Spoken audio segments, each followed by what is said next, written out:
ആരൊക്കെ പിന്തുണ പ്രഖ്യാപിക്കുന്നുണ്ട് SDPI പറയുമ്പോൾ അത് പറയാൻ CPM എന്താ യോഗ്യത?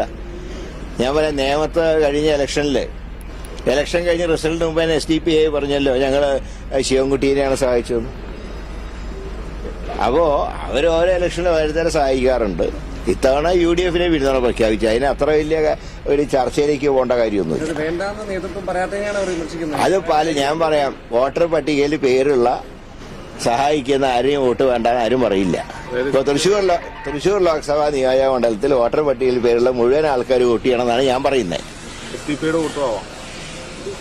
SDPIയുടെ എന്നല്ല, വോട്ടർ പട്ടികയിൽ പേരുള്ള ആരോ വോട്ടും ആവാം. പിന്നെ ഈ ഒന്ന് രണ്ട് സീറ്റ് എന്ന് പറഞ്ഞല്ലോ, പിന്നെ ഡിയില് ഏതൊക്കെ സീറ്റാണ് ലക്ഷ്യം വരുന്നത്? സീറ്റ് തൃശ്ശൂരും തിരുവനന്തപുരം തന്നെ, അല്ലാണ്ട് വേറെ ഏതാ?